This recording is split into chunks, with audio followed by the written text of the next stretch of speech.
Salam alaikum Azul, bonsoir. Nous commémorons aujourd'hui les événements du 5 octobre 88, la 33e commémoration. Je ne vous en dirai pas plus, nous allons entrer directement dans la discussion. Aujourd'hui, nous allons aborder surtout l'aspect cause profonde et tout ce qui a donc, j'allais dire, provoqué ces événements. Mais cela n'empêchera pas nos invités, s'ils le souhaitent, d'aller vers d'autres, j'allais dire, d'autres facettes de la situation. Et nous recevons aujourd'hui donc Hassan Herish, militant politique. Hassan, merci d'être avec nous. C'est avec grand plaisir et je salue les téléspectateurs et toute l'équipe d'Al Maghribiya ainsi que les invités. Merci. Sanhaja Akrouf, militante. Sanhaja, merci d'être avec nous. Merci à vous. Anis El-Qama, psychologue et militant politique. Anis, merci d'être avec nous. Merci beaucoup pour l'invitation. Je salue mes camarades et puis tout le peuple algérien. Je rappelle que cette émission va être scindée en deux. Lors de la deuxième partie, d'autres invités vont nous rejoindre pendant que ceux qui sont ici avec moi vont nous quitter. Alors, si nous commencions par Sanhaja, 5 octobre. 5 octobre, je rappelle que finalement, aujourd'hui, le régime a fait sortir quasiment toute la police du pays. C'est un déploiement massif rarement vu. Mais avant, nous allons écouter un petit extrait qui nous rappelle 5 octobre.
Sanhaja, 5 octobre, une explosion soudaine de colère populaire, une violence, une répression jamais vue depuis l'indépendance qui a entraîné la mort de 500 manifestants, plusieurs milliers d'estropiés, des milliers d'estropiés, des milliers de personnes qui ont été torturées.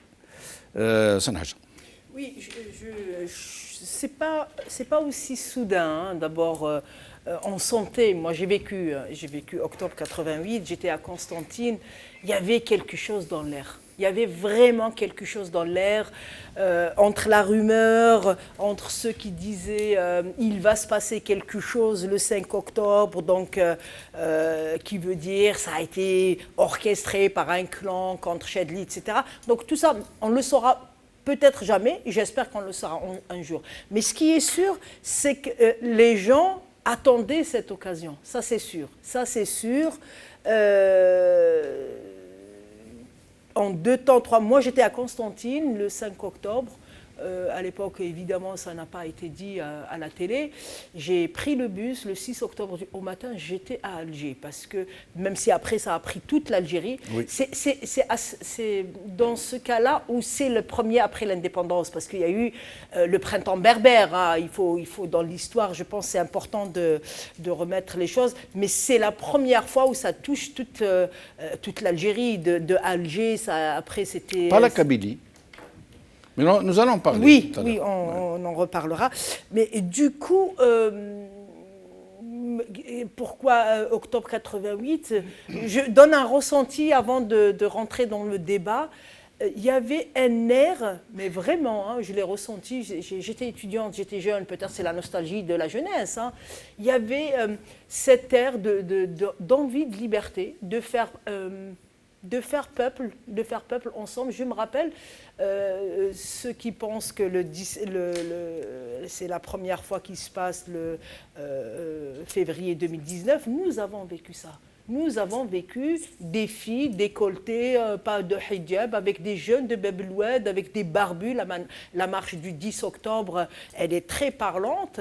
Ils nous ont tirés avec des vraies balles réelles. À la mitrailleuse. À la mitrailleuse. Et on a fait peuple. Les barbus, les non-barbus, les décolletés. On avait commencé à faire peuple déjà le 10 octobre. Juste avant, pour ne pas...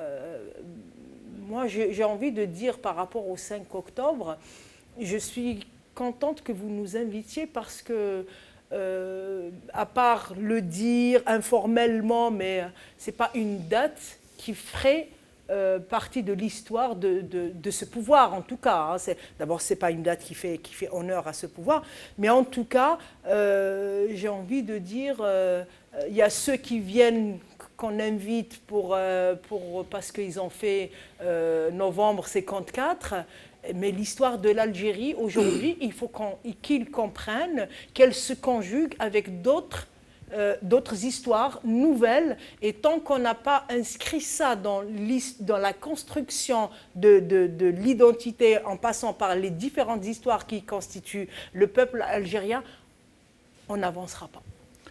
Adel Jabbar, depuis le Canada, est avec nous. Adel Jabbar, merci de nous avoir rejoints pour une courte intervention. Merci beaucoup pour l'invitation. Un grand bonjour à vos invités sur le plateau, mais surtout à notre peuple en Algérie et partout ailleurs dans le monde. 33e commémoration du 5 octobre, qu'est-ce que cela vous inspire? Bon, ça m'inspire que ce pays a rencontré une tragédie déjà en 62, de laquelle il n'est jamais sorti 60 ans après.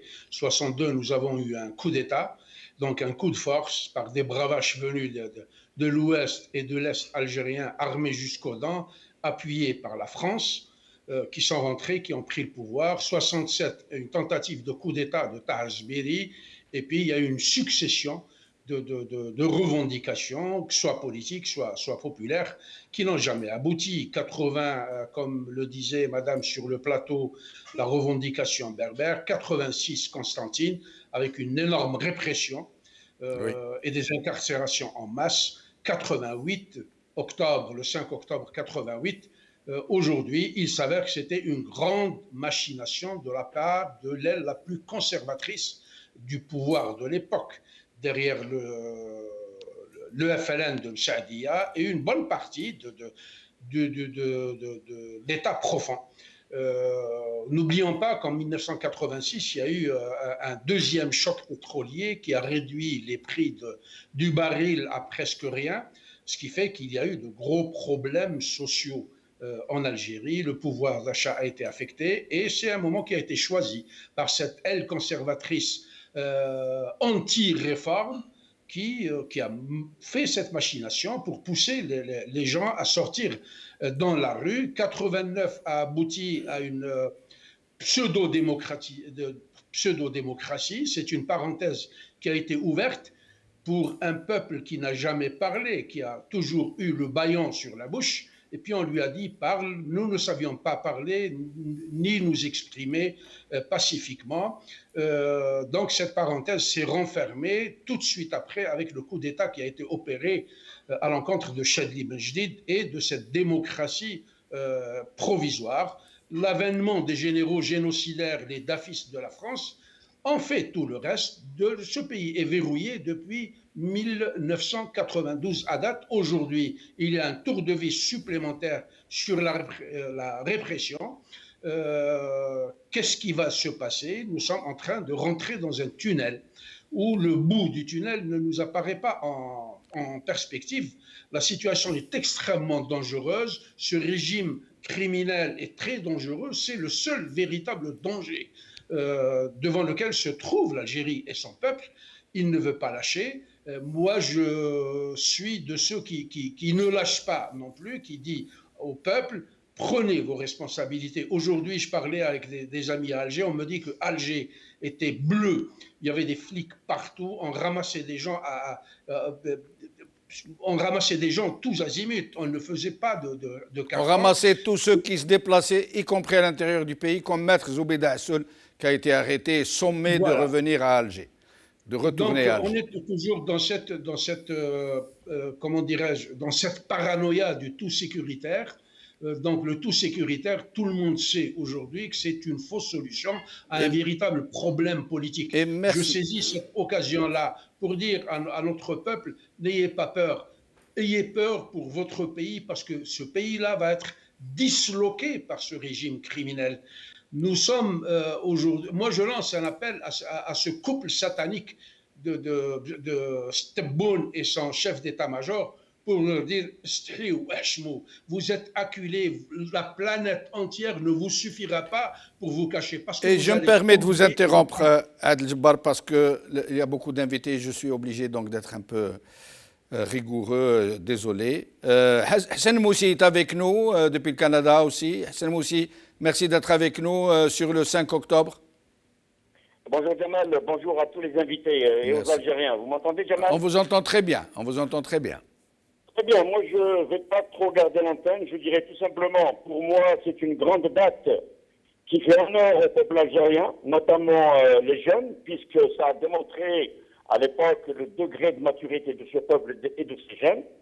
Je dirais l'assise populaire, l'assise des pouvoirs successifs sur la seule rente pétrolière à l'époque, donc l'absence de la diversification des investissements et des réformes pourtant indispensables, conjuguée à la mauvaise gestion du pays, la cherté de la vie, à la corruption, le deux poids deux mesures, ont accouché des événements du 5 octobre.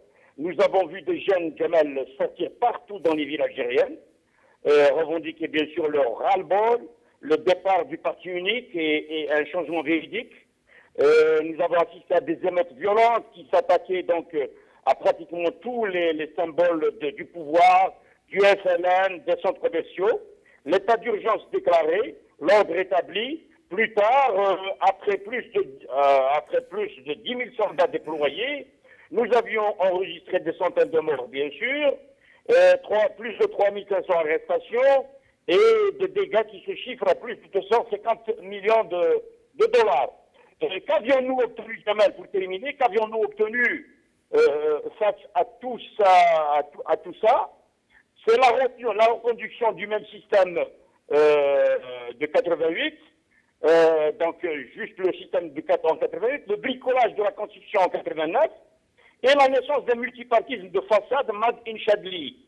La même année, bien sûr. Les vrais et grands changements n'ont en fait jamais eu lieu jusqu'à l'heure où je vous parle.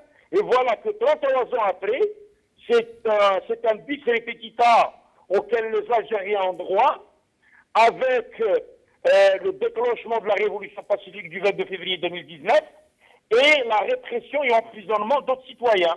Résultat des courses, Jamal, pour terminer, résultat des courses, il y a une constante, c'est la crise multiforme et le ras-le-bol, pas de réforme et la cherté de la vie.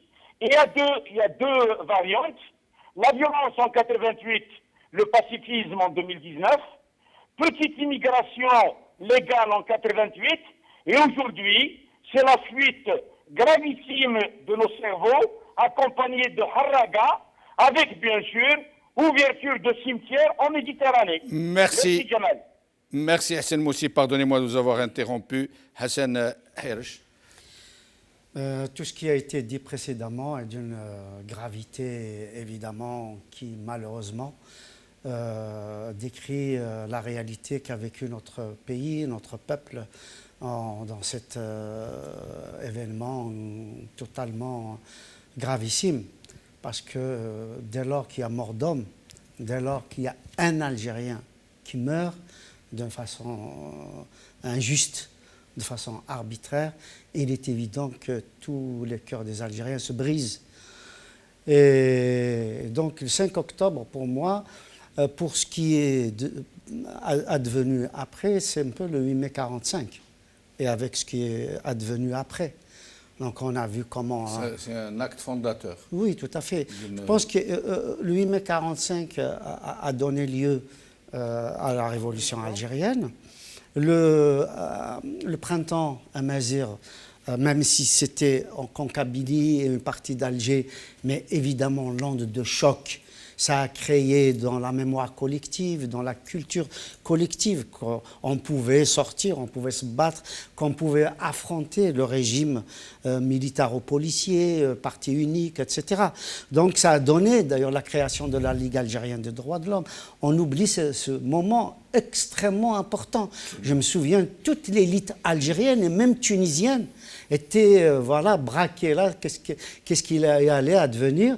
On a vu que les membres fondateurs autour de Maître Abdelnoura Ali Yahya, ont tous été mis en prison. Ils sont passés devant la Cour de sûreté de l'État. Oui. Ça a attiré non seulement le regard de tous les Algériens, mais ça a attiré, je me souviens très bien, il y avait des militants tunisiens, dont le Marzoukri était avec nous. Avec Hadi Chenchabi et beaucoup de militants tunisiens qui étaient là, qui militaient avec nous, je me souviens très bien. Ça a déteint sur le Maroc également tous ces événements-là.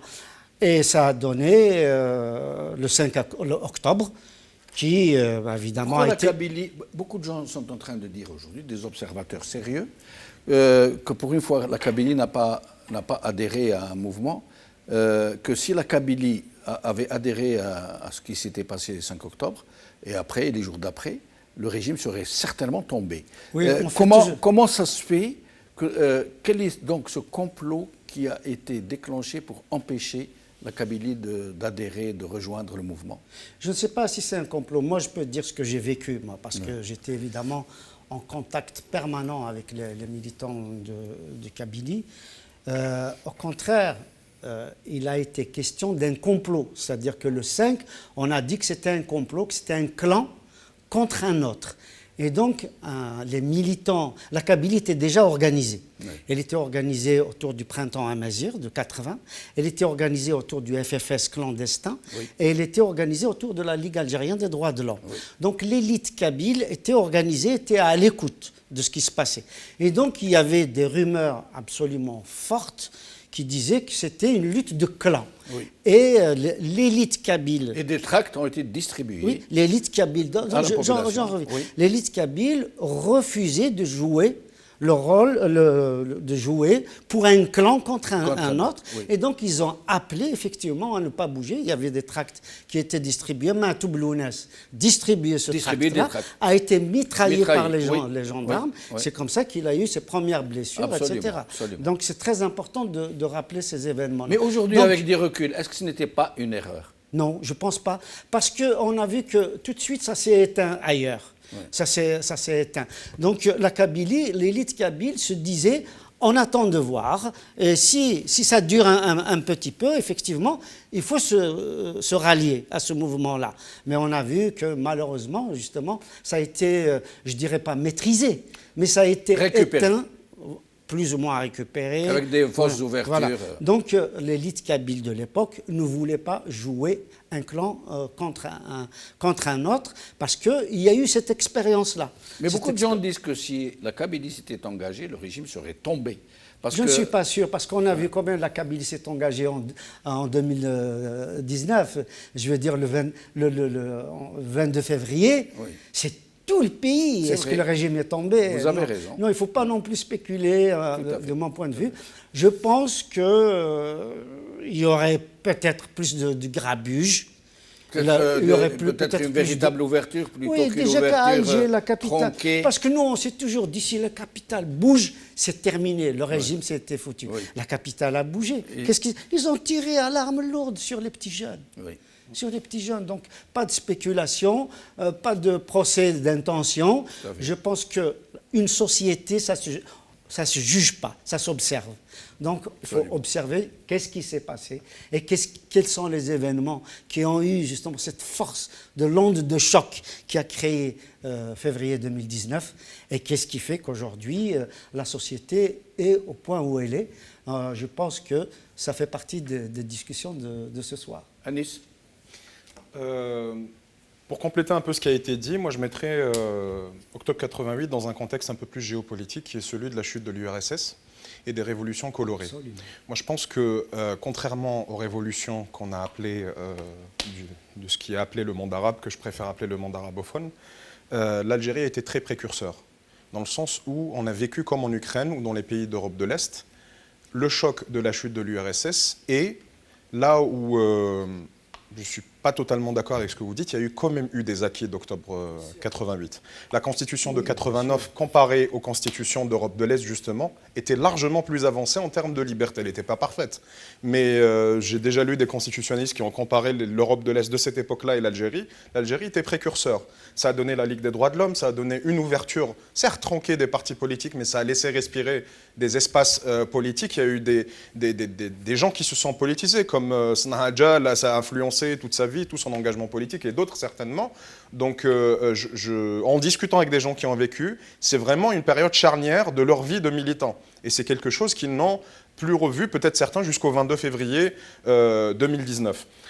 Après, les points de similitude et de divergence avec, moi j'aimerais bien qu'on compare avec 22 février 2019, c'est que octobre 88, le 5 octobre, n'est pas tombé tout seul non plus. Il y avait des grèves syndicales de Rouiba en septembre, donc il y avait une prééminence du contexte social qui était très important. Il y avait des pénuries organisées. Oui, et justement, moi je parle juste, oui. L'exemple c'est les salariés de la SNVI, ils étaient je crois à 9000 ou un truc comme ça, c'était une grosse entreprise, donc qui ont fait une grève à Rouiba, et ensuite ça s'est déplacé à El Harrach dans les lycées d'El Harrach, et ensuite ça s'est déplacé, donc quand on parle de 5 octobre 88, on cible la date, mais en réalité, c'est plus diffus. C'est comme quand on débat du Hira, quand on dit 16 février, Kharata, etc. Ouais. Ça, c'est toutes les révolutions. On ne peut pas fixer réellement une date, parce que ça se situe dans une continuité. Mais là où c'est intéressant, c'est que lorsque le contexte social grouille de cette manière et flambe de cette manière, comme ce qu'on est en train de vivre maintenant, le peuple ne peut pas se taire. Arme lourde par arme lourde, répression ou par répression, le peuple parle. Parce que le peuple ne peut pas rester dans un contexte d'austérité, de paupérisation, comme il l'était. Bien sûr que 88 et la chute des hydrocarbures en 86 n'est pas comparable avec les crises qu'on est en train de vivre maintenant, mais rien ne nous dit qu'on ne va pas vivre une crise sociale encore plus forte, comme à la fin des années 80. Et pas mal de gens comparent cette période-là de la fin des années 80 avec ce qu'on est en train de vivre maintenant. Après, pour les points de divergence, je pense que 22 février est plus venu d'un ras-le-bol de Bouteflika, de cette image-là. C'était plus une question de dignité. C'était plutôt des détonateurs que des causes. Voilà, c'était plus une question de dignité, etc. Il y a bien sûr des causes sociales. Je pense qu'elles n'étaient pas aussi fortes que celles de fin 80. Après, vous pouvez peut-être me contredire. Je ne sais pas, les analyses divergent. Les causes politiques étaient les mêmes. Hein. Mais les causes politiques reviennent. La société étouffée. Voilà, parce que le même régime. La parole réprimée. Le même régime voilà, ramène les mêmes causes et les mêmes causes ramènent les mêmes conséquences. Donc tous ceux qui sont en train de dire que voilà, le Hirak est mort, etc., moi je ne l'enterre pas aussi facilement parce que les mêmes causes vont ramener le même ras-le-bol de la part du peuple. Et chose intéressante, c'est que la même capacité de mobilisation non partisane qu'on a vue en 2019 était aussi en 88. C'est-à-dire notre peuple a toujours montré que même si, parce qu'il y avait, je crois, l'UNJA qui était la branche islamiste syndicale, et il y avait le PAX d'un autre côté, les deux ont été dépassés au début. Et les deux... Vous avez dit l'UNJA, la branche islamiste? Oui, syndicat islamiste. C'était un syndicat islamiste, l'UNJA. Ça s'appelait l'UNJA? L'Union nationale de jeunesse algérienne. Non, ça c'est pas... Non, c'est pas... Ah non, pardon. Il y avait... Non, ça c'était... L'UNJA, c'est le du FLN plutôt. Pardon, il y avait un syndicat islamiste. Il n'a pas tort parce que l'UNJA, c'est d'ailleurs, l'article 120 interdisait toute organisation en dehors du FLN. Donc les femmes étaient organisées, l'UNFA, l'UGTA... des organisations de masse. Oui, mais le syndicat islamiste... Non, l'UGL, c'est après. Je crois que j'ai oublié. Oui, voilà, pardon, l'UNJA, c'est celui de l'État, mais Non, mais c'est pas très faux, parce que moi, j'étais vraiment actrice à cette époque, à Constantine. Justement, l'UNJA qui était au départ l'appareil du FLN, ils ont été très vite. Par exemple, Abou Jarr Soltani et son groupe avaient investi l'UNJA. Et s'il faudrait qu'on en parle un jour, après, de ce que j'ai, je pense que les deux, l'UNJA très conservateur. L'UNJA était conservateur à cette époque-là. Tout à fait. Du moins, c'est ce que j'ai lu, parce que moi, je ne l'ai pas vécu, pour être tout à fait franc, donc je dis ce que j'ai lu. L'autre côté, c'était le Pax. Pour moi, je vois les deux côtés. Je ne sais pas s'il y avait d'autres. L'UGEL, je crois que c'est apparu après. C'est après, c'est bien. Donc, je n'ai pas la date de l'UGEL, de l'apparition. Mais en tout cas, les gens qui ont déclaré dans le Pax ou de l'UNJA ont dit qu'ils n'étaient en rien dans le déclenchement d'octobre 88. Il n'y avait pas de véritable mouvement islamiste déclaré. Non, conservateur, qui a donné... Mais il y avait quand même une nébuleuse, parce que le MIA et Bouyal, etc., ça existait dans les années 80. À partir de la fin des années 70, ils ont commencé à s'organiser, à porter des barbes, à investir les mosquées, mais ce n'était pas réellement mais de mon point de vue. À la cité universitaire, Kamel Hamzal a été assassiné. Bien sûr, oui. Et avec le retour des Afghans certains appelaient les frères musulmans, d'autres. Mais il y avait aussi le retour des Afghans d'Afghanistan. Enfin, oui, mais l'Afghanistan, dans le départ, avait été préparé par le régime, par le DRS, entre autres. Oui, mais c'était des conservateurs. Oui. Donc, moi, je ne peux pas laisser ça. Je l'ai vécu dans ma chair, le courant islamiste qui n'était pas organisé, parce qu'aucun parti n'était autorisé. Donc, ils n'étaient pas organisés en tant que tels, mais ils étaient là. Moi, j'ai fait la fac de Constantine, et je peux vous dire que l'UNJA était très investie. Au départ, c'était les militants de gauche, etc., mais très vite, le courant islamiste, je pense tout de suite à Abou Jarr Soltani, qui est devenu ministre. Ils ont peut-être noyauté l'UNJA dans Constantinois. Mais complètement, ça je peux vous le garantir, parce que j'étais militante et avec c'était pas le cas à Alger. Je voulais rajouter juste un dernier point. Alors, je me permets, Nordin Aoussad vient de me dire à l'oreillette, parce qu'il est à la régie, que l'UNJA, en fait, c'est le découlement de la jeunesse FLN. C'était la JFLN qui est devenue l'UNJA. Ça reste FLN. L'article 120 interdisait... C'était un truc d'État... C'est justement, pardon, l'article 120 interdisait toute organisation en dehors du FLN. C'est octobre 88. Il fallait être du FLN pour pouvoir prétendre... D'ailleurs, c'est parmi les acquis d'octobre 88, c'est l'ouverture de l'organisation. Je peux rajouter un dernier point. Alors, il va rajouter un mot-là. L'UNJA faisait partie de ce qu'on appelait les organisations de masse satellites du FLN. L'UNJA, l'UNFA. Non, mais ce que je veux dire, c'est que certainement c'était Doula, et puis après, ça a été récupéré par des courants politiques. Après, la dernière chose... Non, ça n'a pas été récupéré. C'est resté l'UNJA, une organisation de masse du FLN. Rien à voir avec les islamistes.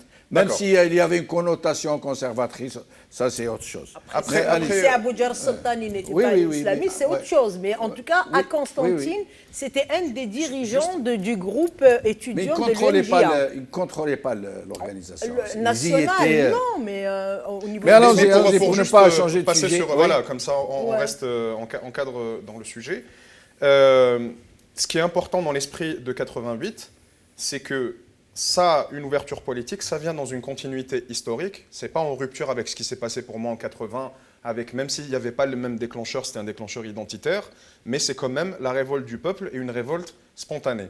Et c'est toute cette capacité-là qui est toujours vive et active qu'on a vue dans le 22 février. Voilà. Alors, notre tour de micro, est-ce que Louise Hanoun, je me rappelle, avait dit...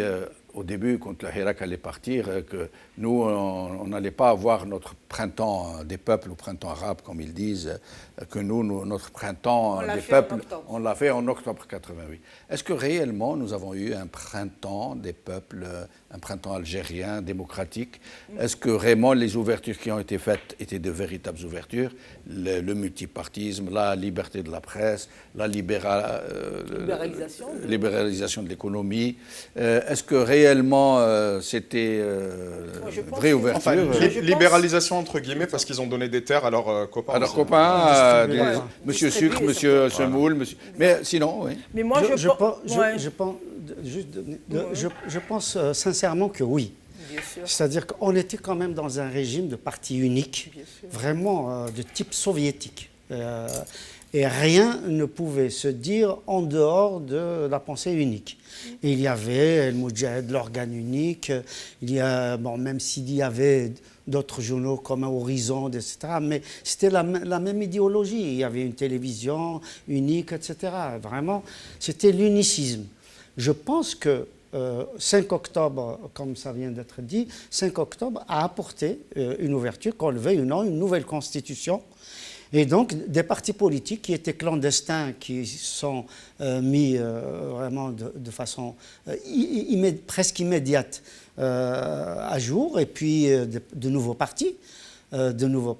Qui ont vu le jour, comme le RCD, comme le PRA, comme beaucoup d'autres partis.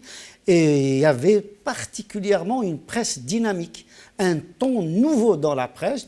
Les journalistes ont eu la possibilité... Est-ce que c'était une vraie liberté de la presse ou c'est un succès d'année apparemment, jusqu'en 92, jusqu'en 91-92, c'était libre. Je pense qu'il y avait...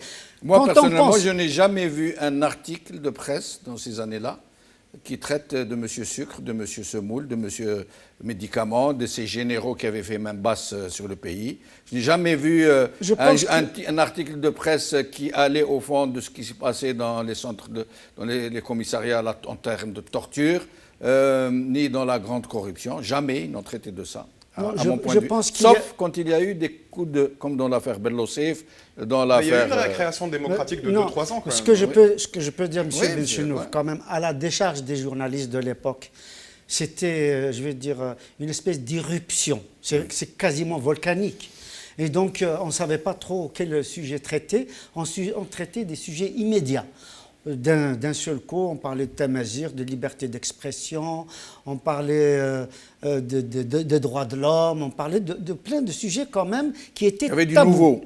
Il y avait des tabous qui ont été renversés. Oui, absolument. On parlait quand même aussi du pouvoir de l'armée. On parlait justement d'éliminer le FLN, de mettre le FLN au musée, etc. Je veux dire, mais de l'armée, non. De l'armée, non. Moi, je n'ai jamais entendu ou lu que des journaux aient traité du sujet de l'armée. Pas comme aujourd'hui, oui, parce que pour les journalistes de l'époque, pour les militants de l'époque, etc., c'est l'armée qui avait accepté cette ouverture-là. Oui. Tout le monde savait que c'était un pouvoir militaire. Oui. Donc, avant, donc la presse restait quand même ridée, limitée. Non, je crois que, franchement, à cette ouverture-là, non. Il y avait création d'un journal comme Rupture, qui avait vraiment une liberté de ton. Parcours maghrébin, Algérie Actualité. Il y avait des débats, même à l'ENTV, entre des opposants et les gens du pouvoir et entre les opposants eux-mêmes. Moi, j'oublierai jamais qu'il y avait un débat entre Abbassi Madani et Saïd Saadi. Oui. Je veux dire, c'est quand même un miracle algérien de l'époque. Aujourd'hui, évidemment, c'est impossible. C'est possible à Al-Maghribiya, mais ce n'est pas possible en Algérie. Donc, pour moi, franchement, je crois qu'il y avait un changement, il y avait un avant et un après 5 octobre, et ça a déteint, je veux dire, il y avait un enthousiasme, il y avait quand même adhésion dans les partis politiques, même s'il y avait beaucoup de partis qui étaient créés par la sécurité militaire, des petits partis, même plus nombreux que les vrais partis. Mais quand même, il y avait une ébullition, un espoir. Il y avait quand même la jeunesse algérienne qui commençait à militer, à manifester, à écrire, à chanter, à marcher librement et tout ça. Comme tu disais, il y avait une espèce de récréation. Et cette parenthèse a été malheureusement fermée après l'interruption du processus électoral de 91. Moi, sans hésiter, oui. Moi-même, j'étais journaliste à l'époque, de 89 à 92, dans un journal qui s'appelait L'Opinion, parce qu'il n'existe plus. Je faisais une rubrique à la chaîne 3. Il y avait une ouverture réelle. On peut pas, celui qui n'a pas vécu avant 88, il peut pas le comprendre. Il y avait une vraie ouverture politique. Il y a eu le débat de fond, etc. Sur la rupture, sur la corruption.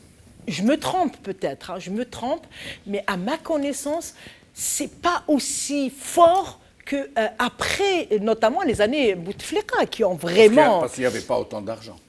Probablement. Mais en tout cas, c'était Probablement pas autant. Moi, je pense qu'il n'y en avait pas autant. C'était pas institutionnalisé, c'était entre...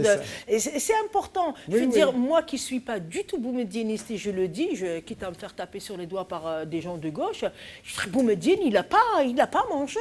C'est d'autres qui sont autour de lui. Alors, bon, moi, je ferme la parenthèse sur Boumediene, qui était, pour moi, et je vais me faire taper par des amis, une dictature réelle sous Boumediene. Mais il n'y avait pas ce truc du jour au lendemain. Il n'y avait pas d'argent. Il n'y avait peut-être pas d'argent. C'est juste pour répondre à cette question. Je reviens. Je pense qu'il y a eu une vraie ouverture démocratique. Ça, c'est sans hésiter. Moi, j'ai vécu octobre 88. C'était une ère de liberté. C'était une ère de joie.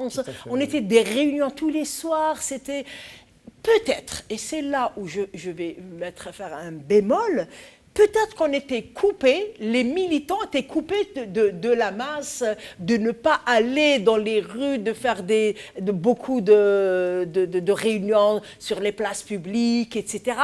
Probablement. Parce que dans les facs où on pouvait le faire... Oui, bien sûr. Et c'est là où la différence elle est importante. Tu as raison de le signaler. Par exemple, dans les facs, nous avons acquis les facs à l'époque. Entre 88 et 92, il y avait un... C'est pas le cas de maintenant. Moi, excusez-moi, j'étais à la fac de Constantine il y a déjà 10 ans. Paraît-il, ça s'est dégradé plus. Nous, on faisait des débats, et des débats de tout. Maintenant, la politisation, c'est sur les réseaux sociaux, ça s'est déplacé. Oui, enfin, bon, on va pas... Moi, je suis pas très... Je ne pense pas qu'on fasse la révolution par les réseaux sociaux. Ça peut être un 2011 en Égypte... Non, mais ça peut aider, ça peut déclencher l'information, mais c'est sur le terrain. Et ça, juste pour ne pas m'accaparer je pense que c'est extraordinaire. On avait des débats sur la question des droits des femmes. Avant 88, c'était des groupuscules qui se connaissaient pas. Les femmes ont surgi à ce moment-là. Pas du... Là, on est d'accord ou pas. Il y en a même qui ont accusé les femmes de vouloir se marier avec 4 hommes. Mais il y a eu des débats de société de fond qui étaient, et moi je suis d'accord avec M. Hirech, c'est sur les plateaux de télé, moi je donnerais cher pour revoir un débat comme avant. Est-ce que pour autant on a fait avancer les choses? Je dis oui. Oui, on a fait avancer les choses parce que sans ça, les gens ne s'organisent pas dans des partis. Peut-être ça aurait été pire. C'est pas suffisant, c'est certain. Nous n'avons pas, je pense, été assez vers le peuple, ça c'est certain. Est-ce qu'on a vraiment fait avancer les choses, octobre 88? Je pense que oui. Après, en toute humilité, je ne l'ai pas vécu, donc je dis ce que j'ai lu et ce que j'ai pu voir dans les reportages, etc. Et ce que me racontaient les gens avec qui j'en ai parlé, des militants. Oui, après, il y a ce défaut-là qu'avait la gauche, qu'avait le PAX, etc., de certains de rester dans le précaré universitaire et de s'enfermer dans un espèce d'élitisme, etc., de réunions, etc. C'est quelque chose en tant que progressiste que je critique. Dans le camp progressiste, c'est encore le cas. J'ai toujours milité contrairement aux islamistes, comme vous venez de le dire. Bien sûr. Été à la base, mais c'est normal, c'est de bonne guerre. Hein. Oui. C'est de bonne guerre. Je veux dire, un ancrage populaire, ça se travaille, ça se crée. En Kabylie, je peux vous dire, parce que moi j'ai vécu ça. Sauf peut-être la Kabylie, oui. Il y avait des débats dans le moindre petit village. Moi, personnellement... Parce que la Kabylie a toujours eu, depuis l'étoile nord-africaine et l'immigration, une tradition politique de gauche. Partout. Il y a pas ça qu'ils sont en avance. Un petit village. C'est quasiment devenu une tradition. Ah oui, absolument. Oui. Après, juste pour finir, je voudrais revenir sur un point, parce que je pense qu'il n'y a pas mieux que des gens qui l'ont vécu pour vous dire est-ce qu'il y a eu un changement ou pas. Je voulais revenir sur le point de la polémique sur est-ce que ça a été provoqué ou pas, manipulé ou pas, juste ce point-là. Beaucoup soutiennent la thèse et disent que, et certaines personnes, moi je suis d'Alger Centre, disaient qu'on passait à Bab el Oued, etc., on toquait, il y avait des gens avec des golfs, etc., qui passaient, des voitures, et qui disaient voilà, demain il y aura grève, etc. Donc il y aurait eu une main. Je pense que c'est possible, parce qu'il y avait quand même une lutte entre le clan réformiste du FLN, Hamarouche, etc., Chadli particulièrement. Qui voulait, et Chadli, qui d'ailleurs dans un discours disait qu'il... le discours du boucher. Voilà, qu'il était contre l'inertie du FLN, qu'il fallait avancer, donc on voyait très bien que c'était tranché au sein du FLN. Il avait quasiment annoncé la nécessité d'un multipartisme dans le discours du boucher. Non, ça c'est après les manifestations. Avant. Il avait annoncé dans un discours qu'il était quasiment obligé d'aller vers le multipartisme, l'ouverture politique. Et c'est à partir de là qu'ils ont commencé à lui provoquer des pénuries, Rouiba, la SNVI. Mais là où je ne suis pas d'accord, c'est qu'il y avait quand même... Mais ça s'est retourné contre eux. Bien sûr, parce que les premiers à avoir été attaqués par le 5 octobre, ça a été les Kasma du FLN. Mais il y avait quand même, puis apparemment les immeubles d'État, etc., sur le Fellah, etc. Absolument. Mais quand même, il y avait un ras-le-bol populaire. Oui, je veux dire, dans tous les cas, pour moi, manipulation ou pas, bien sûr que le contexte politique est compliqué, bien sûr qu'on ne peut pas vraiment connaître le détail des choses, et encore moins parce qu'on est encore dans le même régime, mais il y avait quand même un mécontentement populaire. S'il n'y avait pas ce mécontentement-là, il n'y aurait pas eu la révolte de 85 à la Casbah d'Alger, il n'y aurait pas eu 86 Staif Constantine, il n'y aurait pas eu 80 en Kabylie, il n'y aurait pas eu 82 à Oran et Saïda. Donc je n'aime pas cette thèse-là. En tout cas, je comprends pourquoi on l'évoque pour analyser politiquement, mais n'enlevons pas au peuple sa volonté, n'enlevant pas au peuple la réelle volonté de changement, n'enlevant pas à ces jeunes-là de Bab el-Oued, quand on connaît l'histoire de Bab el-Oued Chouhada, c'est réellement le ras-le-bol qui s'exprimait. Et c'est la même chose en février 2019 quand on disait attention, il y aurait une récupération. Bien sûr que oui, et on l'a vu, mais les gens sont sortis et les gens ont le mérite d'avoir dégagé Bouteflika. Alors, il nous reste après une minute ou deux pour la première partie, donc si vous voulez... conclure. Moi, je dirais que 5 octobre 88 a été un moment absolument libérateur. Et je pense que le peuple algérien a été absolument modéré dans ses revendications, dans ce qu'il a fait, etc., même s'il y a eu quelques grabuges de la part d'un certain nombre de jeunes. Mais le peuple algérien, d'une façon générale, a montré déjà sa grande maturité. Et c'est ce qui se passe encore aujourd'hui. C'est-à-dire que ce 5 octobre a généré d'autres mouvements, comme 5 octobre a été généré par d'autres, et on en est toujours à cette maturité du peuple algérien qui, de mon point de vue, va finir par déteindre, y compris sur les forces qui aujourd'hui sont contre le mouvement de notre libération.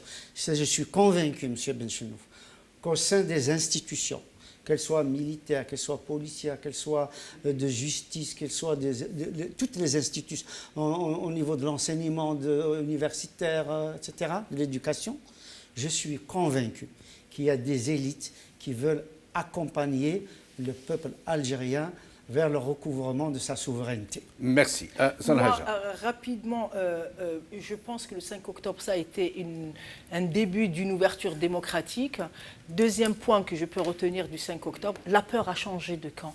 Moi, je me rappelle, quand on était à Constantine, d'ailleurs, Constantine, les grands mouvements, etc., le lendemain, on avait peur de marcher dans les rues. Le 5 octobre, le 6 octobre, le 10 octobre, malgré les balles, la peur a changé de camp. Troisième élément à retenir, je pense que c'est important de le dire parce que Mara Ribia, ce n'est pas pour vous flatter, mais elle est beaucoup regardée en Algérie. La torture a commencé aussi. Elle a été à se faire connaître, le premier comité contre la torture publique, et c'était suite au 5 octobre, parce qu'on torturait le 5 octobre. Comme aujourd'hui on raconte que l'autre il est du MAC, l'autre il est islamiste, le 5 octobre, c'était des étudiants qui ont été torturés. Pourtant, des milliers. Des centaines en tout cas, c'est certain. Des milliers, je ne sais pas parce qu'on n'a pas les... Mais en tout cas, la torture, elle a commencé à être dénoncée. Et j'ai envie de dire, parce qu'il y a eu des gens qui ont été torturés, qu'aujourd'hui, nous ne devons pas lâcher. Nous devons nous battre pour que l'Algérie soit un jour démocratique réellement. Anis. Moi, je dirais, Allah yarham les 500 morts tués par balles réelles, parce que selon Nzar, il n'y avait pas de balles en caoutchouc. Bon, bref. Je souligne l'ironie de ses propos et la froideur et la... Comment dire... et c'est des propos criminels, voilà, indécence. C'est des martyrs de la liberté, tout comme l'étaient les martyrs de novembre 54. Et je dirais qu'en tant qu'enfant du 22 février 2019, je m'inscris dans la droite ligne de mes aînés d'octobre 88 et de 54. Voilà. Et de reprendre le slogan « Octobre men sèche, demi sha'b me yrouhch blech ». Très bien. Merci mes chers amis. Nous allons recevoir d'autres amis, mais nous allons maintenant écouter M. Nzar parler justement de ces événements. Il y a un seul moyen, c'est connu à travers le monde entier. C'est de maintenir l'ordre. Maintenir l'ordre. c'est utiliser la troupe. Donc l'état de siège a été déclaré par le président et il m'a désigné responsable pour Alger. Ils ont commencé par des manifestations monstres. Des manifestations de plus de 50 000 jusqu'à 75 000 hommes, malgré que, à l'époque, il y avait l'état de siège et interdiction de se rassembler. Parce que l'état de siège, c'est ça. Il y a interdiction de se rassembler, utilisation des armes uniquement pour faire disperser les gens, et dans des normes bien réglementées, à savoir on ne tire pas pour tuer, on tire pour faire disperser, le chef désigne une arme, tire dans les jambes, après avoir donné des formations, pour faire disperser les gens, c'est tout. Le malheur, c'est que les gens, la troupe qui n'avait pas l'habitude au maintien de l'ordre, tiraient soit par terre, soit en l'air. Et c'est là où ça fait le plus de dégâts. Parce que tirer par terre, vous avez 2 projectiles au lieu d'un. Vous avez l'enveloppe qui est en laiton, qui part d'un côté, et vous avez le noyau d'acier qui part de l'autre. Devant une foule, c'est là où ça fait des dégâts. Aujourd'hui, vous vous dites que notre riposte était disproportionnée par rapport à la nature des événements? Non, je ne dirais pas disproportionné. Je dirais que je regrette, bien sûr, qu'il y ait eu des morts, mais il n'y avait pas moyen de faire autrement.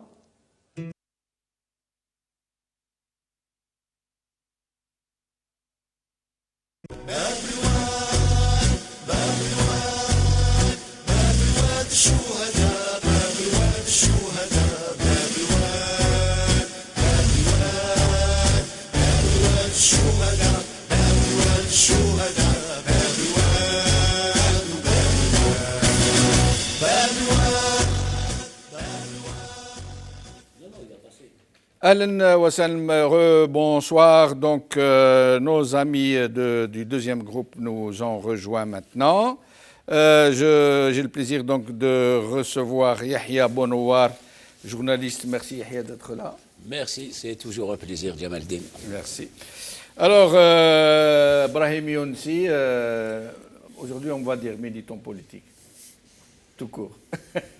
Membre du MDA de 82 à 88. Les téléspectateurs vont en avoir marre de moi. Voilà, Babik, c'est toujours utile de vous avoir. Alors, Moussab Hamoudi, militant politique, que j'ai le plaisir de recevoir. Moussab, merci d'être avec nous. Merci pour la présentation. Bienvenue à vous, les invités, aux téléspectateurs. Merci. J'ai oublié ça aussi, de vous saluer.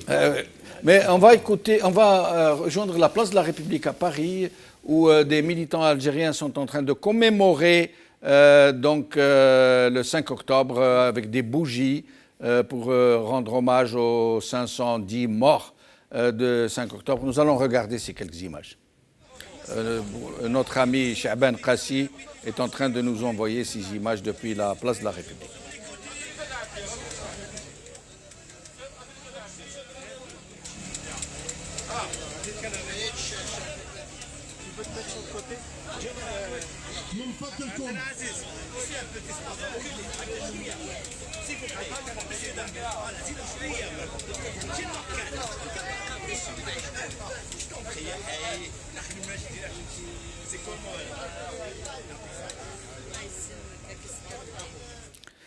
Yahya Bonouar, 5 octobre 88, 33e commémoration de ces événements que certains qualifient de tragiques, d'autres de révolutionnaires, d'autres de tournants politiques dans l'histoire du pays.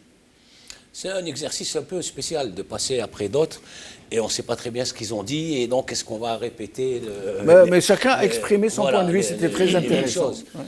Si on parle, si on met le 5 octobre dans le contexte d'aujourd'hui, on peut dire que les ingrédients qui ont fait le 5 octobre sont aujourd'hui, hélas, toujours en place.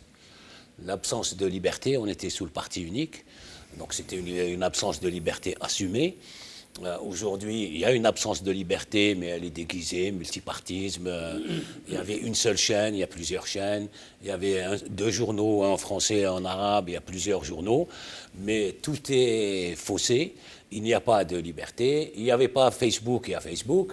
Mais des jeunes de 20 ans sont mis en prison pour 3 phrases dans Facebook. Donc le manque, l'absence de liberté, la répression des libertés qu'il y avait au temps du parti unique, on la vit aujourd'hui. Il y avait une grosse crise économique et sociale. 3 mois ou 4 mois avant le 5 octobre, les jeunes commençaient à chanter dans les stades le Psalt al-Talaf ou le Hama Asharalaf. Donc c'était beaucoup, à tel point que... Donc, certains parlent de ces pénuries organisées voilà, par ceux qui étaient opposés aux réformes de Chadli. Voilà. On y est. Surtout sur le multipartisme. Voilà, on y est aujourd'hui. Il y a une grosse crise sociale. Les gens ont du mal à finir le mois, mais pas à finir le mois, à le commencer. Le couffin, pour remplir un couffin pour une famille, il faut 1 million. Et donc, quand quelqu'un en gagne 2 ou 3 par mois, ça vous donne une idée de la difficulté dans laquelle vivent les Algériens. Donc, on a les ingrédients d'une explosion tel que le 5 octobre. Évidemment, le 5 octobre, c'est assez particulier. C'est la première grosse explosion nationale après l'indépendance, donc après 30 ans de parti unique, de règne des colonels. Il n'y avait pas beaucoup de généraux. Et puis ça s'est fait un peu de manière, on va dire, chaotique. L'armée immédiatement a tiré sur les civils. Je crois que l'invité d'avant a expliqué qu'il n'avait pas de balles en caoutchouc, c'est Khaled Nazar lui-même qui l'a dit, donc réprimé dans le sang. Puis finalement, comme il y avait un clan qui voulait quelques réformes, et que c'était le clan du chef de l'État, donc de Chadli Mejdid, il y a quand même eu une ouverture démocratique, il y a quand même eu une transition démocratique organisée par le pouvoir, qui a mis fin 3 ans après, puisque ça ne l'intéressait plus et que la transition allait mener ailleurs. Et on est dans cette transition, malgré 10 ans de guerre civile, malgré 20 ans de Bouteflika avec les généraux, on est passé des colonels aux généraux, on est toujours dans la transition démocratique. Il y a des libertés qui ont été arrachées, mais on n'arrive pas. Le régime ne veut pas. Il nous maintient dans cette transition et il ne veut surtout pas qu'elle aboutisse à une véritable démocratie. Donc il refuse. Le déclenchement a été fait le 5 octobre. 33 ans après, on n'arrive toujours pas. Brahim aussi. J'allais dire c'est décembre en octobre. Pourquoi décembre en octobre? J'aurais pu dire mai, en octobre aussi. Parce que le 5 octobre 88, vous avez dit c'est un tournant, et c'est un vrai tournant révolutionnaire. Mais aussi un repère. Un repère et un événement révolutionnaire que l'on peut comparer, et qu'on a comparé, nous l'avons fait, à 8 mai 1945. Sauf que le duc Guettroin ne bombardait pas de la rade de Bougie. Et c'est aussi, la comparaison est aussi valable. Le Duguay Le duc Guettroin, c'est le destroyer qui bombardait de la rade de Bougie sur Sétif. 8 mai 45. Oui, et sur Kharata. Ah bon? Oui. Depuis la rade de Bougie jusqu'à Sétif et Kharata? Oui, jusqu'à Sétif et Kharata. Kharata, je comprends, mais Sétif, c'est loin. Même Sétif. Il avait une aussi longue portée. Oui, hein. oui. D'accord. Oui. Oui. Oui. Certains disent le moins calme, mais j'ai vérifié, c'est le duc Guettroin. D'accord. Bon. Mais le moins calme était sur place aussi, était dans la rade de Bougie. Voilà la réalité aussi du 5 octobre 88. Et le 5 octobre 88, c'est un repère également parce qu'il rappelle à beaucoup d'entre nous, dont vous, peut-être à ce moment-là, étiez trop jeune. Ah non, le 11 décembre. J'ai vécu ça. Voilà, le 11 décembre 60. Ah, 11 décembre 60, oui. On n'était pas nés, enfin si. C'est le 11 décembre 60 parce que... Alger dans la rue. Moi, j'ai vécu cela. Alger dans la rue. J'ai vécu ça. C'est Alger, hein. Oui. Même y compris Alger, mais il y a eu même des villes dans l'ouest du pays. Tout à fait. Chef s'est révolté le 11 décembre 60. Ça a démarré bien sûr à Alger, puis ça a gagné beaucoup de régions du pays, c'est clair. J'ai vécu ça. Et 11 décembre 60 aussi, beaucoup de gens disent que ça a été provoqué par les gaullistes, entre autres. Non, sincèrement, c'est le FLN, parce que le général de Gaulle, on va revenir au 5 octobre, parce que le général de Gaulle venait en Algérie, il est allé à Mostaganem, d'ailleurs il avait fait un discours à Mostaganem. Je vous ai compris. Non, ça c'est à Alger. Ah, d'accord. C'est à Mostaganem, et ça c'est en 58, ce n'est pas, en 60. Donc en 60, il est allé à Mostaganem, où il avait encore parlé d'autodétermination, etc. Mais aussi, 11 décembre 60, c'est parce que la question algérienne allait être posée aux Nations Unies. Oui. Donc voilà pourquoi. Mais c'est le FLN. Oui. D'accord. C'est le FLN qui a organisé cette manifestation. Mais pour revenir à octobre 88, octobre 88 signe de façon patente l'échec du projet de l'industrialisation accélérée. C'est un échec. Et c'est la raison pour laquelle Yahya Bounoir vient d'en parler sur la question sociale. Le projet de l'industrialisation accélérée est mort le 5 octobre 88. Et le parti unique aussi. Et oui, bien sûr, évidemment. Ça, c'est sur le plan politique. Je vais en parler d'ailleurs. Sur le plan politique, le 5 octobre 88 a ouvert à tous les Algériens l'accès aux politiques. C'est ce jour-là que les Algériens ont pris eux-mêmes le droit d'accéder aux politiques. Vous pensez que les réformes qui ont été concédées par le régime ont réellement été arrachées par le peuple? D'une part, et ces réformes-là n'étaient pas à la mesure, il faut le dire. Et là encore, parce que se posaient, ces réformes-là étaient faites pour qui? Ne répondaient pas en vérité au peuple. Elles répondaient aux élites. Parce que là aussi, la 5 octobre 88 posait la problématique du peuple et des élites. Je vais revenir à vous dans un moment pour nous éclairer davantage sur ce que vous venez de nous dire. Sur le 5 octobre, est-ce un acquis, est-ce une manipulation? Quelles en sont les causes profondes? Pour le coup, lui, il était jeune. Moi, j'étais jeune, 26 ans. Mais avec le regard de l'histoire, parce qu'on dispose de l'histoire aussi, on peut voir les quelques images qu'on avait dans la tête, mais aussi revenir aux documents, aux déclarations qui sont très disponibles. En fait, il faut définir c'était quoi comme vague. Vague révolutionnaire, oui. Vague qui en avait marre, ras-le-bol, oui. Mais si on mettait une catégorie, c'était une vague d'émancipation. C'était pour la première fois que le peuple algérien, non pas autant que secteur qu'individualité ou d'orientation politique, réclame la liberté, ce qui existait. Les étudiants y étaient, qu'ils soient de gauche ou même quelques-uns qui étaient de mouvances islamistes. Mais cette fois, c'est toute la population qui va réclamer et clamer, pour le coup, l'émancipation. Rappelons-le, ça pèse sur le plan anthropologique, le symbole, c'était bien les Stan Smith. Oui. Donc, c'est quelque chose un marqueur de différenciation générationnelle.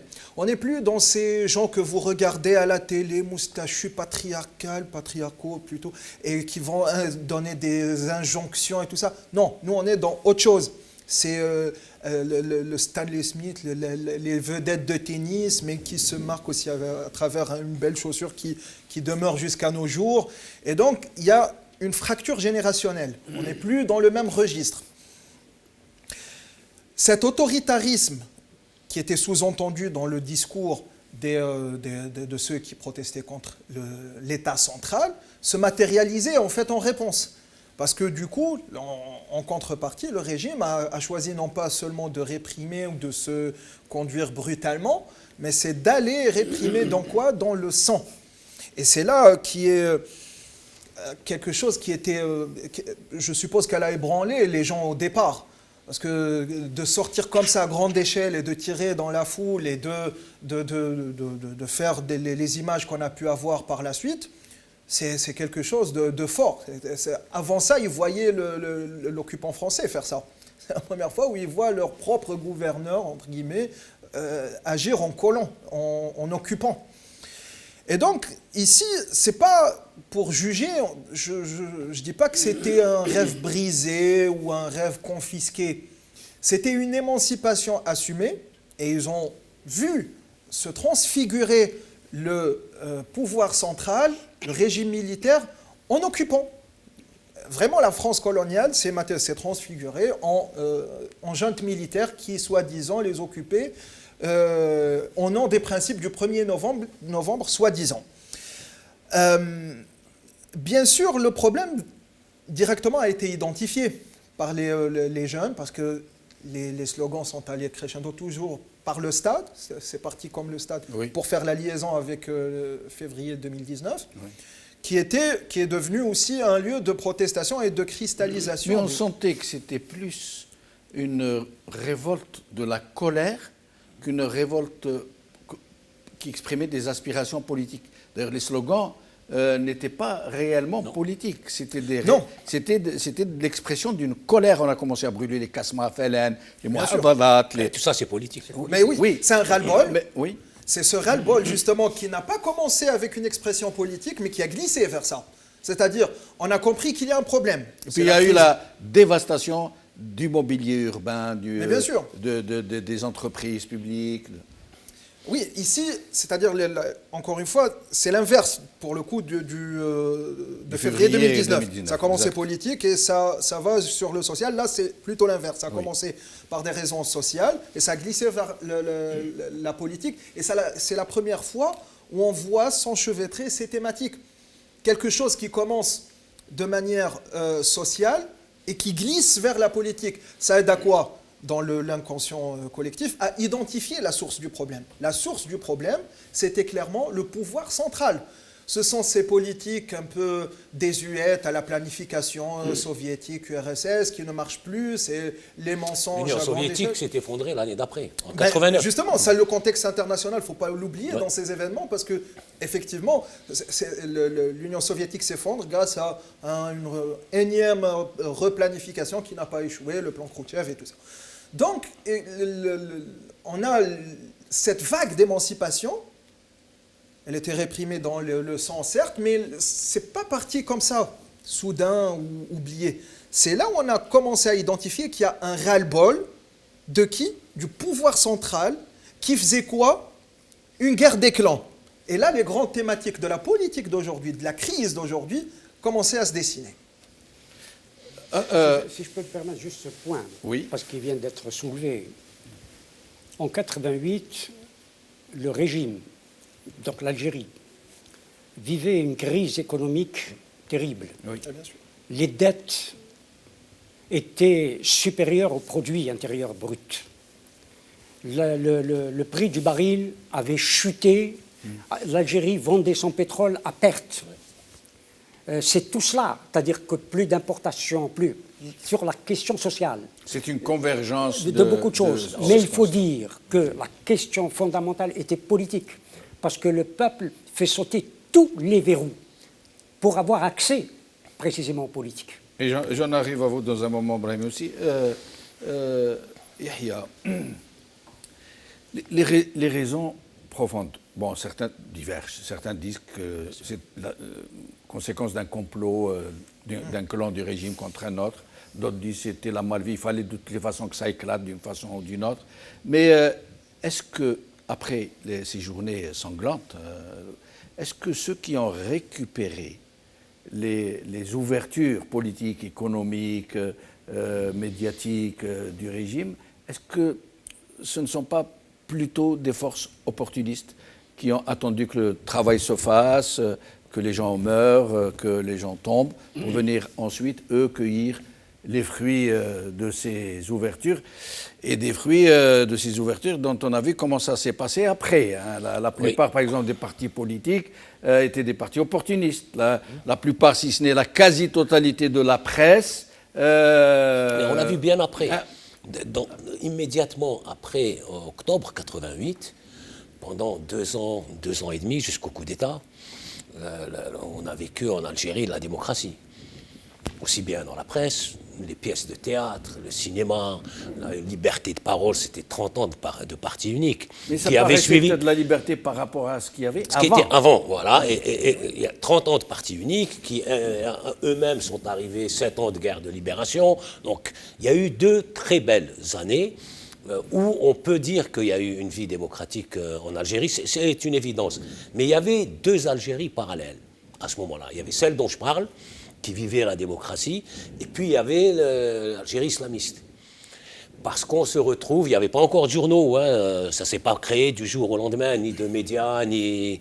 Il y avait des partis, le courant démocratique, il y avait le courant du pouvoir, qui avait toujours sa clientèle, et puis il y a eu les islamistes qui, eux, les courants du pouvoir avaient la télé, il y avait les journaux d'État, les islamistes avaient 12 000 mosquées, qu'ils ont immédiatement squatté. Juste après octobre, 12 000 mosquées qui étaient aux mains du régime, aux mains du FLN, aux mains de la sécurité militaire, ont basculé aux mains des islamistes qui se sont vite organisés, notamment avec le FIS, et qui ont fait même bas sur 12 000 mosquées. Le courant démocratique n'avait rien. Pour organiser une réunion d'un parti démocratique X, il fallait imprimer des tracts, louer une salle, c'est impossible de réunir 50 personnes. Les autres avaient 12 000 mosquées, et les autres avaient les médias, les gros médias. Donc le courant qui aurait dû participer à la construction de la démocratie a été compressé par 2 courants qui, eux, ne veulent pas de démocratie. En tout cas, à ce moment-là. Et la presse libre, est-ce qu'elle n'exprimait pas liberté, loi, ils sont arrivés trop tard. Ils sont arrivés, on était à 3 mois du coup d'État. C'était trop tard. Les campagnes électorales, notamment celles des locales, gagnées de très loin par le Front islamique. Elles ont apparu dès 89. Oui, la presse. Oui, mais c'est pas assez, c'est pas suffisant. Une presse ne construit pas l'opinion. Quelques mois après le 5 octobre. Oui, mais c'est pas suffisant pour construire une opinion. Et puis que peut faire un journal face à 12 000 mosquées où les gens vont à la mosquée tous les vendredis, avec ou sans qu'on les appelle. Mais il y avait dans chaque mosquée 2 prêches par semaine des dirigeants du FIS. C'est-à-dire à Alger, il y avait 2 grandes mosquées, Sunna et à Kouba, où Ali Belhadj et Abbasi Madani allaient, prenaient la parole. C'était des meetings politiques 2 fois par semaine qu'aucun autre parti ne pouvait se permettre. C'est impossible. Donc ils ont gagné les élections locales démocratiquement. Et puis, il y a eu la volonté d'aller vers les élections législatives. Et là, se passe ce qui se passe. Le régime essaye de concocter une loi électorale qui, dans sa tête, avec cette loi, le FIS n'allait pas gagner. Le FIS refuse cette loi, verse dans la grève politique, on va vers la violence. Là, on n'en est pas encore là. Non, mais c'est important à dire aux gens. Ouais. C'est-à-dire que le FIS a lancé une grève politique contre la loi électorale, avec laquelle il gagne 6 mois après. Oui. C'est-à-dire, vous vous rendez compte dans quel état d'esprit on est. Il aurait pu se passer de ça et de l'état d'urgence et de la chute du gouvernement Hamrouch, c'est-à-dire la grève politique a ramené l'armée, la chute du gouvernement Hamrouch contre une loi électorale avec laquelle il a gagné 6 mois plus tard. Donc, c'était vraiment une période assez spéciale. Il faudra qu'on revienne sur la période entre le 5 octobre 88 et le coup d'État. Ça, ce sera plutôt pour demain. Aujourd'hui, on préfère rester sur octobre 88, voilà. Les causes. Mais sinon, Brahimi aussi, j'aimerais d'abord que vous reveniez sur ce que vous disiez, que ce sont les élites donc, qui ont... mais allez-y. Oui. Yahya Bounoir vient de parler. Il y a eu une guerre des espaces, mais je ne crois pas que le FIS... Moi, je n'étais pas sur place. Moi, donc, j'y étais. Oui. Donc, et tous les vendredis dans les 2 mosquées. Oui, d'accord, mais on suivait. Pas pour faire la prière, pour couvrir. Mais je ne sais pas s'ils avaient en main 12 000 mosquées, je ne sais pas. Je ne sais pas. En tout cas, toutes les mosquées. Non, pas toutes, parce qu'il y avait des mosquées gouvernementales auxquelles ils n'avaient pas accès. Il y a des mosquées que les fidèles ont édifiées, ont construites. D'ailleurs, toutes celles qui étaient inachevées, d'après ce qu'on m'a expliqué, n'appartenaient pas à l'État. Oui. L'État n'avait pas de contrôle, etc. Et les autres faisaient exprès de jamais les achever. Alors il fallait, oui, bien sûr, oui. Mais bien sûr, ils avaient raison. Moi, j'aurais fait exactement la même chose. Oui. Mais à ce moment-là, il fallait prendre des mosquées vous-même.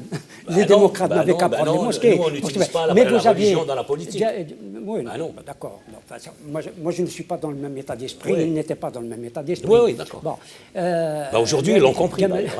oui, mais c'est une autre phase. Mais c'est des débats qui sont là depuis une autre le début. Phase. Jamal Din vient de le dire sur la question de la presse.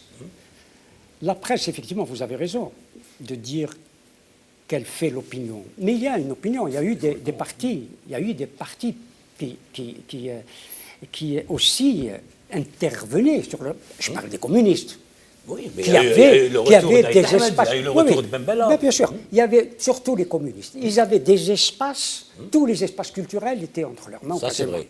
Bon, les journaux, j'en connais quelque chose, les journaux, déjà avant 88, mais même avant, à l'époque de Boumedienne, ils avaient quasiment tous les espaces médiatiques. Bon, oui, ils occupaient tous les syndicats. Ils avaient une certaine influence. Oui, pas partout. Ils occupaient quasiment tous les syndicats. Et notamment les syndicats de la culture, de la presse, etc. Tout ce qui était... Parler du Pax, hein. Oui, bien sûr. Oui, ça c'est vrai. Bon, il y avait tout cela.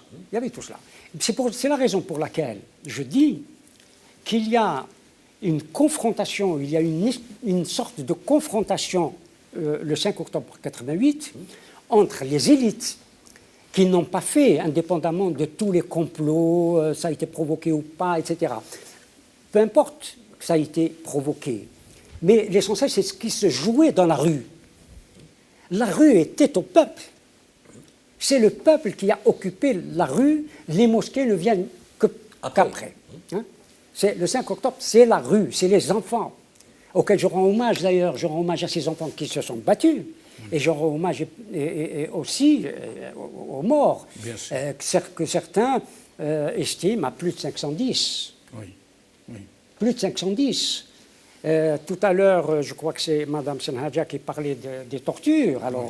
Alors si on parlait des tortures que les jeunes Algériens ont subies, c'est des crimes contre l'humanité. Mais là, pendant ces jours-ci, ce sont des milliers de gens qui ont été torturés en l'espace de quelques jours. Oui, Plus de 500 morts en l'espace de quelques jours et des milliers d'estropiés en l'espace de quelques jours. Notamment le 10, le 10 quand l'armée a tiré sur les manifestants au centre d'Alger, où il y avait des étudiants. Donc c'est pour ça qu'il y avait pas seulement la problématique. Mais la jeunesse qui s'exprimait dans la rue, comme je le demandais tout à l'heure à Moussab, elle n'exprimait pas réellement des revendications politiques. De façon claire, même si en soi c'était des revendications politiques. Le 5 octobre, ça a été, je ne sais plus qui c'est qui a dit, le 5 octobre, les Algériens, c'est vrai, ne savaient pas ce qu'ils voulaient, mais ils savaient ce qu'ils ne voulaient plus. C'était C'est exactement cela. C'est exactement cela. Mais s'ils ne sont pas allés vers le politique, c'est le politique qui est venu à eux. C'est ça la différence. Justement parce que le politique, finalement, on ne choisit pas, on ne dit pas « ouais, je vais faire quelque chose de politique ». C'est la revendication et la façon de revendiquer qui s'inscrit dans le... Qui s'installe. Et c'est là où... Qui s'inscrit dans le politique. Voilà. Et c'est là où le Comme peuple... tout est politique, on finit par y aller de toutes les manières. Le peuple a fait sauter tous les verrous politiques. Tous les verrous politiques ont sauté à ce moment-là. Et qu'est-ce qui se passe? Ce sont les partis, entre guillemets, qui se sont engouffrés dans la brèche, qui ont accepté l'agrément de qui? Du pouvoir qu'ils combattaient. Et ça, c'est une erreur.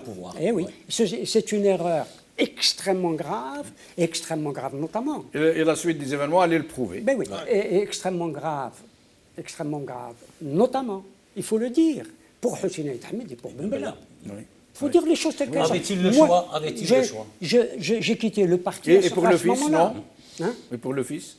Non, le fils, il vient de naître. Il créé une extension. Mais lui aussi a accepté l'agrément, c'est bien pas... sûr. Non, mais lui, c'est un nouveau parti, bien sûr, c'est un nouveau parti. Mais moi, je parle de ceux des deux grandes qui ont fondé le FLN et qui après ont accepté d'être celui qui n'a pas agréé par la police politique. Non, mais l'histoire, elle est terrible. Celui qui n'a pas accepté, Mohamed Boudiaf, il a accepté 2 ans après. Oui, mais il accepte pire après. Après, pire. Donc, voilà.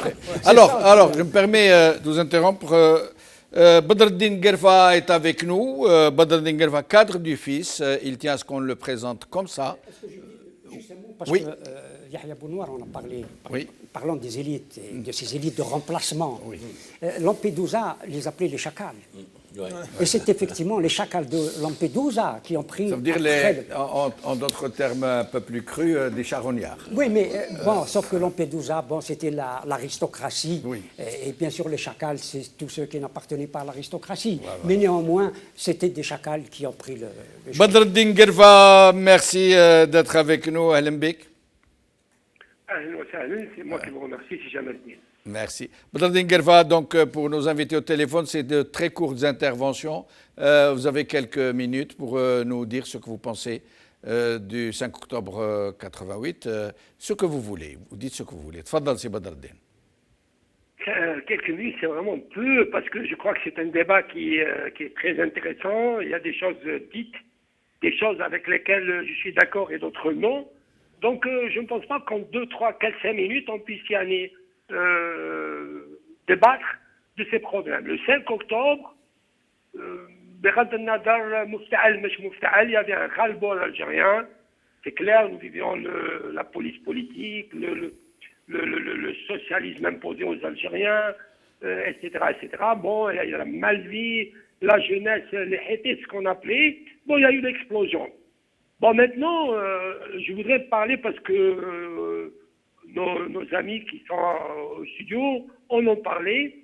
Je crois que les partis, à part bon, le MDA et le FFF, les partis qui sont apparus après, le FIS compris, ils ne sont pas venus du néant. Hein. Souvenons-nous qu'il y a eu le combat berbériste, il y a eu les communistes, il y a ceux qui ont la référence islamique. Hein. Et le FIS, il est pas venu comme ça.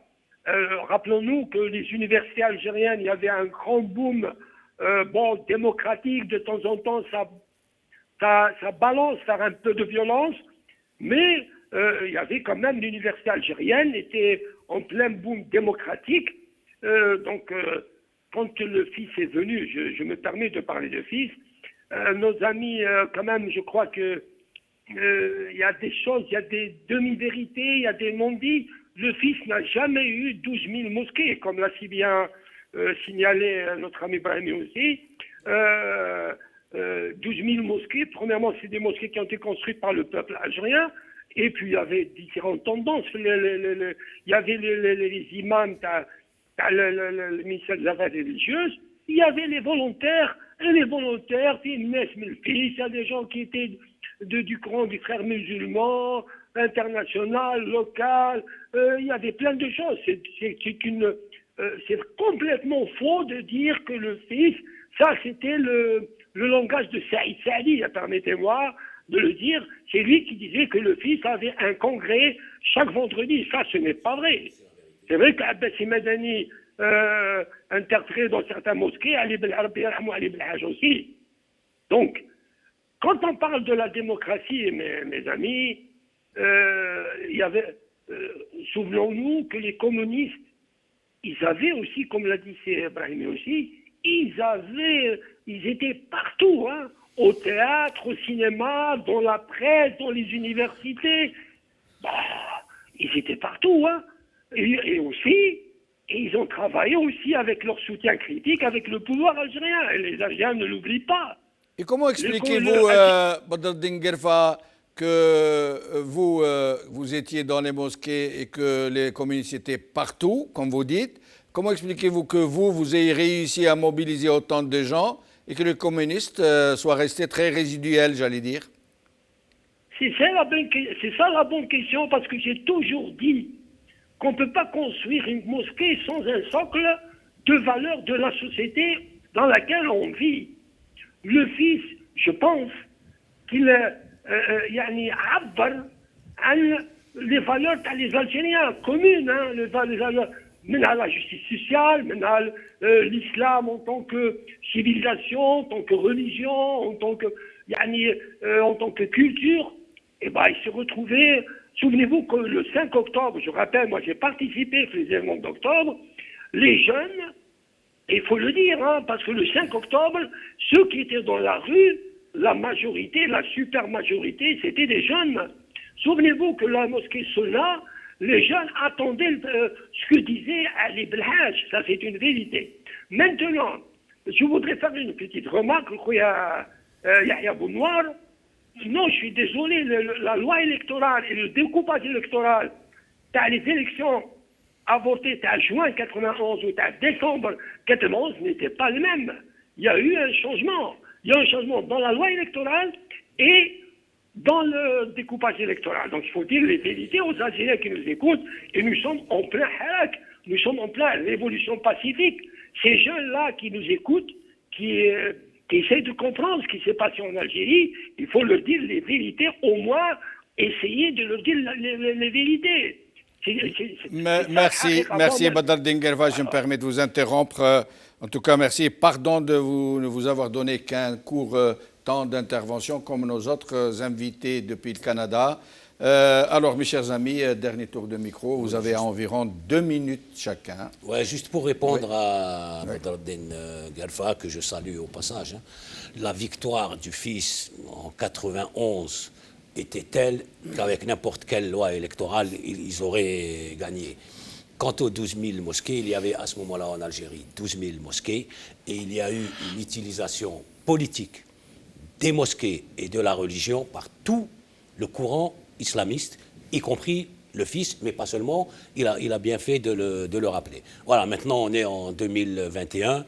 Je pense que beaucoup de ceux qui ont vécu octobre 88, les 3 ans qui ont suivi, le coup d'État, la guerre, les 20 ans de Boumediene, de Bouteflika, lapsus révélateur, et puis depuis le 22 février 2019, beaucoup de choses ont changé. Je crois qu'il y a un consensus en Algérie aujourd'hui, y compris chez le courant islamiste, qu'il ne faut pas utiliser les mosquées à des fins politiques, qu'il ne faut pas utiliser la religion qui appartient à tout le monde, à tous les courants, à des fins politiques. Badr Dinguerva, vous avez dit quelque chose de très intéressant à mon avis. Mais il dit toujours des choses intéressantes. Qui dit par exemple, oui, nous utilisons les mosquées, c'est à destination du peuple, du petit peuple, mais que les communistes, par exemple les progressistes, utilisaient beaucoup de centres de diffusion culturelle comme les théâtres, le cinéma, la presse, les cercles culturels. Mais c'est surtout à destination d'une certaine élite.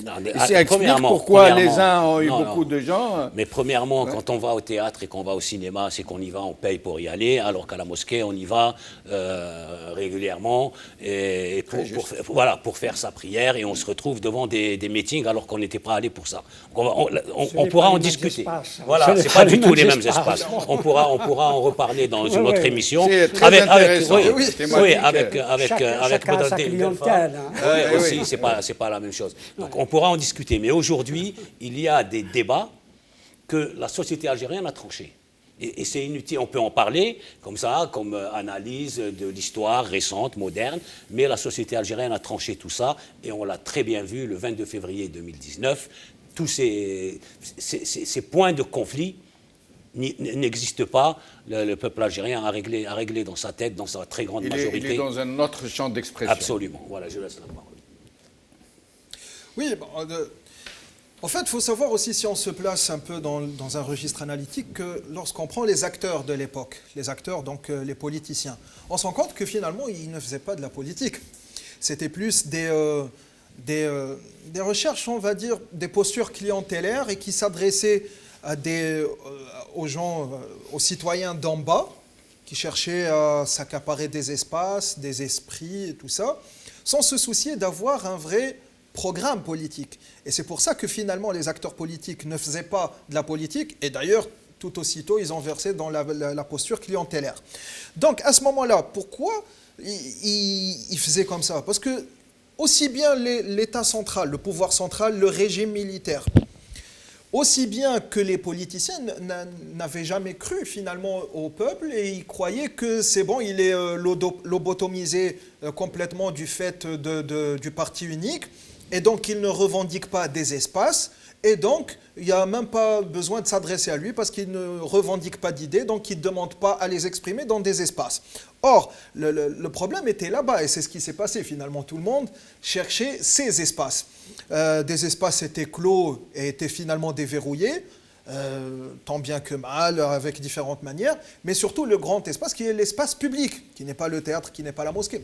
On voulait sortir de ça. La première expression, d'ailleurs, ce n'était pas les mosquées ou le théâtre, c'était plus vaste, qui était le stade. Le stade, d'ailleurs, à ciel ouvert, donc il est plus proche de la rue que de la mosquée ou du théâtre. Et puis, ça s'est versé dans les rues. Ça, qu'est-ce que ça a fait naître? Ça fait germer quoi? Une notion très forte qui est les acquis. La population, désormais, cherche des acquis, cherche une démocratie, cherche une liberté d'expression, cherche à s'exprimer, cherche à modeler son expression. Il y en a qui l'expriment de façon religieuse, il y en a qui vont plus loin, même eschatologique, il y en a qui vont à l'exprimer de façon artistique. Les chansons, il y a une querelle qui a commencé à l'époque sur le registre artistique.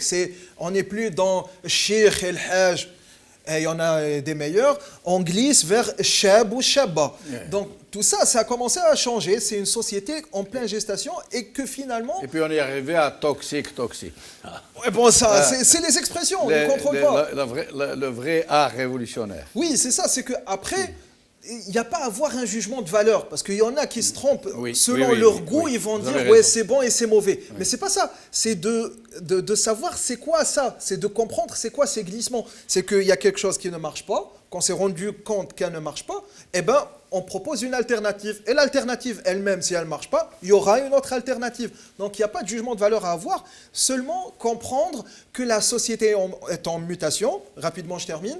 C'est comme ce phénomène dans le début des années 90 et la fin des années 80 où on allait pour chercher les idées politiques dans les mosquées, mais quand, février 2019, on a vu des étudiants des facultés islamiques qui arrêtaient des imams qui faisaient l'éloge de Gaïd Salah et du régime militaire. Oui, c'est vrai. À l'instant, juste une info, je vous lis un post de Khaled Rani il y a quelques minutes. Plus de 50 personnes arrêtées ce mardi dans plusieurs villes algériennes pour avoir tenté de manifester à l'occasion du 33e anniversaire du 5 octobre. Plus d'une dizaine d'interpellations à Alger. Donc le régime est le même. Ils ont tout fait pour empêcher le 5 octobre, surtout après les déclarations de Macron, parce qu'ils n'ont pas envie de donner l'image d'un peuple qui ne soit pas autour de son État, comme ils disent. Voilà. Ça, vous me permettrez 2 minutes, parce que j'ai ça. Mais vous allez avoir vraiment 2 minutes, pas plus. Ce que je veux dire, c'est que 1988 n'a pas éclaté de façon spontanée. C'est qu'il y avait un passé de rébellion. Ça a pris de l'ampleur sur le plan national en octobre 88. Il ne faut pas oublier qu'en 1980, ce qu'on a appelé le printemps berbère, il ne faut pas oublier 1982, à Alger, et c'est les islamistes qui étaient les plus touchés, réprimés, mis en prison. Il ne faut pas oublier 86, ça se passait absolument. J'y étais, moi. Voilà, j'allais dire chez toi. Oui, j'y étais. Voilà. Et après, on a 88 qui prend une ampleur nationale, mais aussi, pas l'oublier, et je crois que ça a été dit par Yahya Bounoir, par Moussab, c'est les contraintes régionales et les contraintes internationales. Cela a pesé et beaucoup pesé. Permettez-moi alors pour terminer, parce que nous avions créé à ce moment-là ça, le cercle, j'ai apporté les factures. Parce que mes amis, j'ai toutes les factures s'ils veulent contrôler. Oui. Facture cercle octobre 88. Voilà. Donc, nous avons créé un cercle d'intellectuels.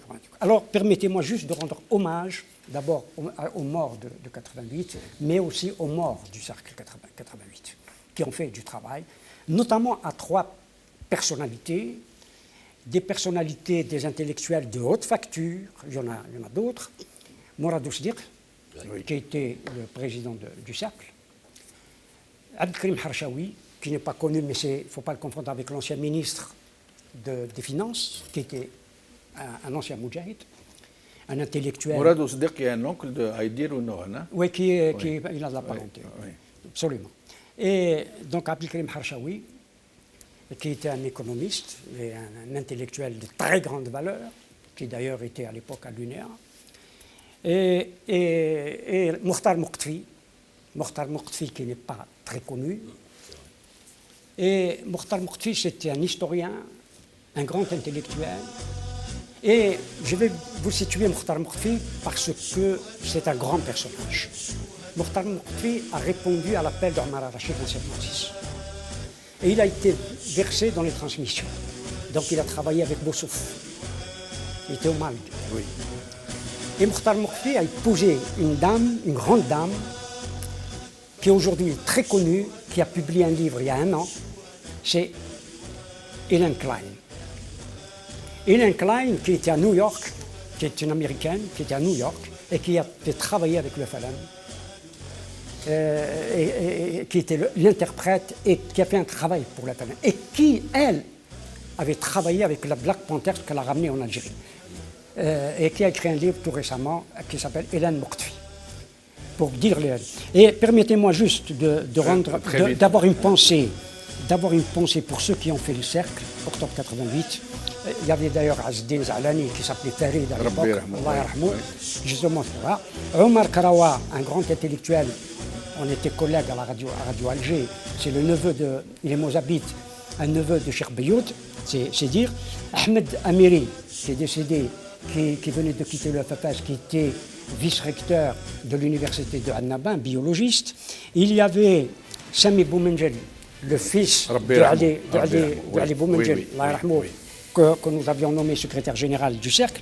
Saïh Taleb, qui était un journaliste et qui était directeur d'El Badil. Et puis le temps presse. Mais je cite que les morts. Oui. Oui. Ceux qui sont en tout cas, et qui ont fait le cercle octobre 88. Merci d'avoir rendu hommage à ces grands messieurs. Voilà. Merci beaucoup, Brahim. Il y avait Malk Chebal aussi qui est mort, qui n'était pas, mais qui participait à nos débats, etc. Merci Brahim Younsi, merci Moussab Hamoudi, merci Yahya Bounouar. Merci à vous, chers amis, d'avoir suivi. Demain sera la deuxième partie de la commémoration des événements du 5 octobre. Khair Salama.